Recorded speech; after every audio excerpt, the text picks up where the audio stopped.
Hello, today's video is a mishmash of art that I've done and trips that I've been on in the last week or so. Firstly, I took a very small art kit down to Trevorn's Cove, my local beach. I had an A6 Seawhites watercolour travel journal and a portable painter micro with 6 colours. I started off with a basic pencil sketch of the outlines and then did this first watercolour wash.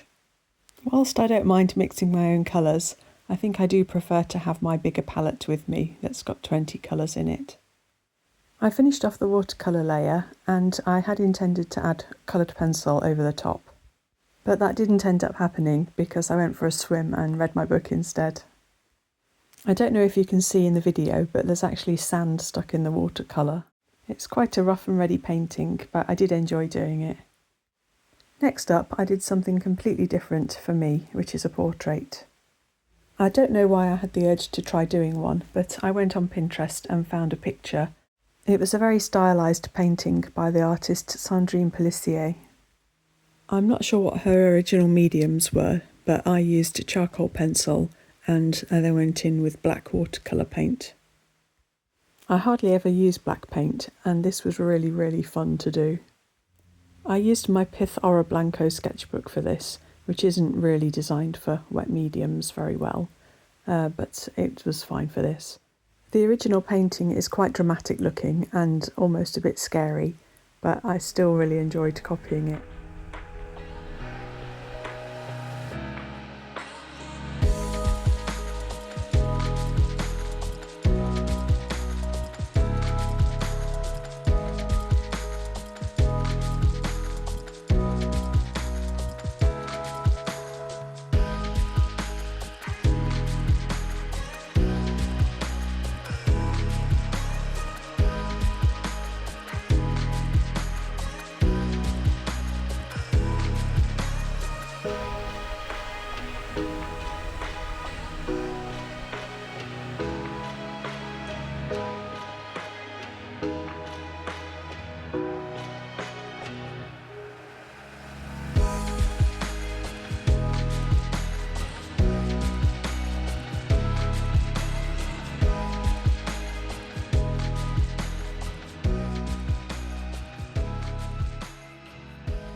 And then also this week, my husband and I headed to Lanhydrock House, which is a National Trust property in Cornwall. I love the huge long driveway which leads up to the gatehouse at the front of the property. It's set in really gorgeous countryside as well.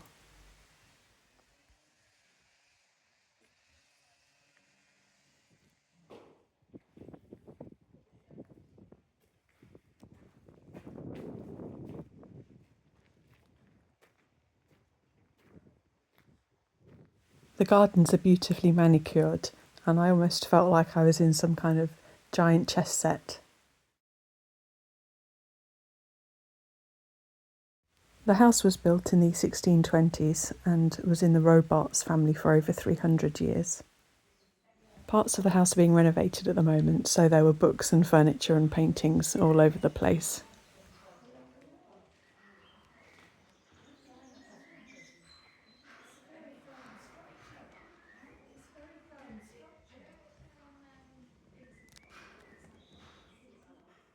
In the long gallery, the 400-year-old plaster ceiling is also being renovated, and we were able to go up on the scaffolding and take a look at it up close. It's 35 metres long and it depicts scenes from Genesis and mythical beasts and birds.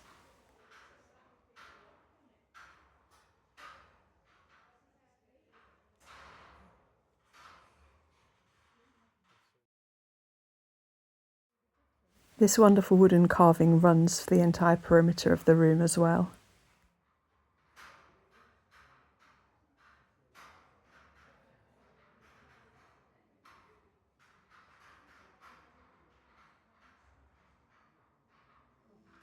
We exited the main building through one of the prettiest gift shops that I've ever seen.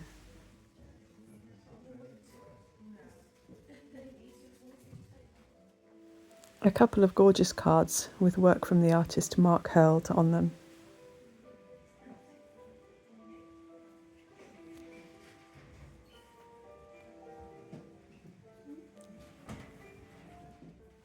We then headed up to the family chapel, which is behind the main house.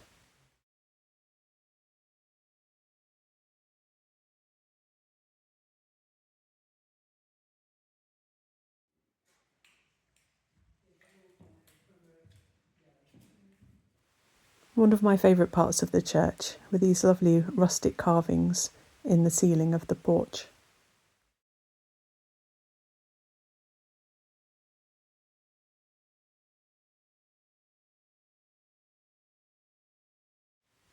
In a few moments in this video, I show you a few sketches which I did based on photographs from today, one of which is this church.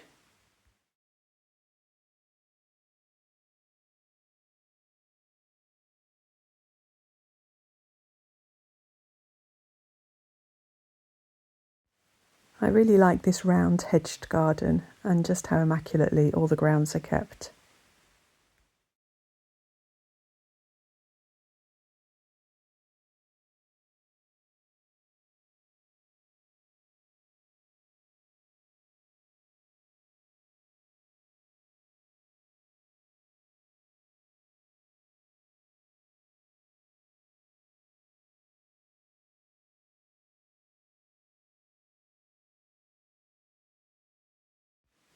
I do pick out a couple of flowers for sketching later on as well.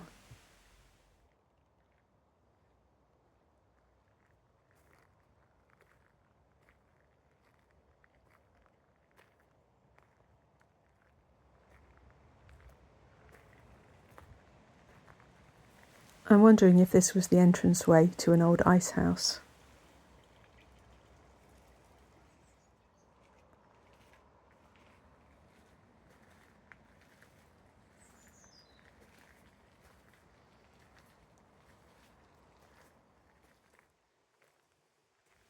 The views out over Lanhydrock and the surrounding countryside are just gorgeous. I love all the blue hydrangeas everywhere as well.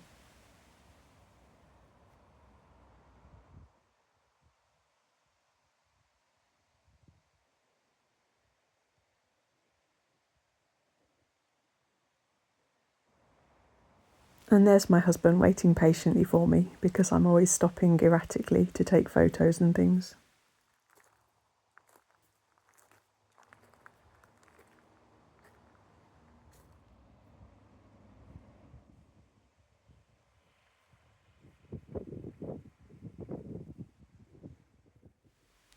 So back at home, I pull out my A4 sized Talens Art Creation sketchbook and select a few photos to paint. I want to keep them very loose and quick, and I also decide to give them a pencil border. I'm using the Splodge and Scribble method, where I splodge down the paint very loosely first of all, and then I'll come back in later with coloured pencil over the top. I get out my very large paint palettes with all of my watercolour paints in, and so it gives me more choice than I usually have when I'm out and about. Quite a few of the paints I used today are Roman Szmal and also Rosa Gallery. The church is done in two of Rosa Gallery's granulating paints, golden brown and cobalt grey.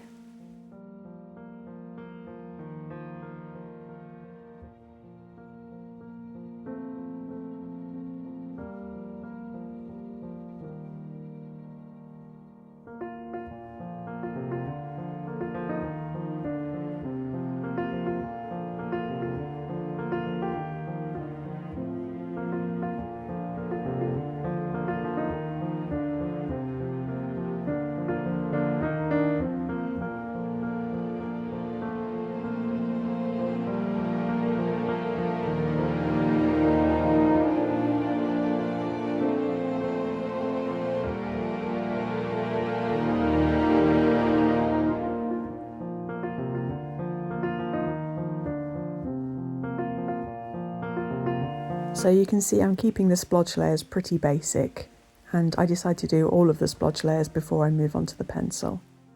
The pink I'm using here is Holbein's Brilliant Pink.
For going over the top of watercolours, I usually like using my Caran d'Ache Luminance coloured pencils, or my Derwent Lightfast pencils.